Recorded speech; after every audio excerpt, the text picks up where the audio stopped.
yes, I'm driving, but I'm being careful, kind of. But I am paying attention. But I was just thinking to myself about my past with orthorexia, and it just came to me. I wanted to talk about this. It's just the topic of getting to a point where you know too much about nutrition. So a lot of us get into it because we're inspired by wanting to be more healthy. So we start researching more about nutrition, the foods that we're eating, the nutritional info, the macronutrients, the micronutrients, vitamins, minerals, phytonutrients, blah, blah, blah. So we start out with that, and it's innocent. We just want to get healthier. Maybe we're trying to heal from a health problem, chronic or acute. And as time goes on, we can either go two ways. One way is the extreme way, the way that I went, and a lot of people are going. And the other way, which is just balance. You know the information. You don't always abide by it or think about it constantly. But so I want to talk about the extreme ways. We cross this fine line, this boundary of knowing about nutrition and implementing it to knowing too much about nutrition, like I said. So you study nutrition and years go by, and you see every angle, every aspect of the nutritional profile for each food. So for example, coffee. You read hundreds of statistics and studies and theories about how coffee is the worst thing for your body. But then on the other side, you have people that are touting coffee as a miracle superfood, and that it is actually really healthy. And another one is salt. So a lot of people think that you shouldn't have any salt at all, or very minimal. And then you have other people that are like, no, you need a lot of salt. You need like over a teaspoon, or more. And plus salt sole, and, just tons of salt, or just a lot more than the other people. But so there's all of these divides and controversies, and they're all contradicting each other. And so in orthorexia, you back yourself into this corner because you see the bad and you focus on the bad. It's part of us humans to focus on the few bad things over the many positive things that we know about something, and we focus on that and perseverate on that and just go with that. So we back ourselves into these isolated, restrictive corners, and we are limited to only a certain few amounts of foods and liquids even. And that this is the thing. You know too much to where you don't know what is true anymore, and you don't know what to do anymore for yourself.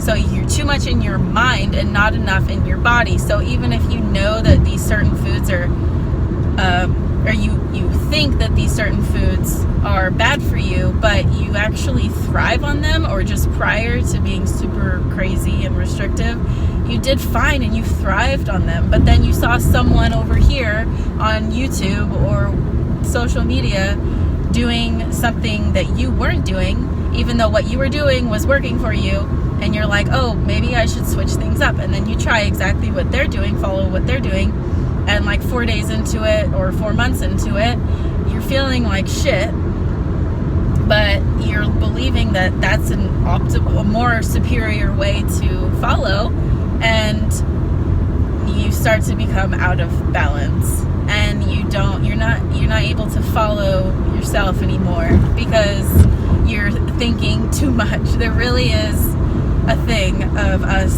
overthinking too much about food, eating, nutrition. It's a real thing, and it's a very huge part of orthorexia.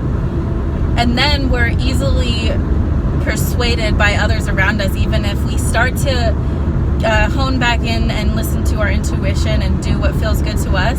We're so easily swayed by people around us telling us or trying to remind us because they've heard from so-and-so on the internet or in a book or some study somewhere that, you know, oh, that coffee's horrible for you, or oh, you should be drinking like a shit ton of water even if you're not thirsty, and you're gonna flush out your friggin' electrolytes and start getting dizzy and passing out.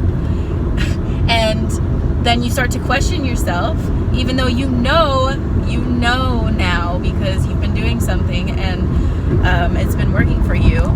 And then you start questioning yourself and going back to, you know, cutting that thing out or cutting down on that certain thing. And then you start feeling issues again. And you need to learn how to be strong with yourself and what feels good to you, and stop being so easily persuaded by everyone around you. It's so easy. We're bombarded with external messages, and so many different kinds of messages that are so different from each other on social media, but in real person too, because, you know, like, I still have friends that are, you know, they have their ideologies that they try to push on me, and I'm like, I have to remind myself, I have to consciously go in and remind myself, like, don't buy into it again. You've been there. What they're saying, you've been there, you've tried that, and it didn't work.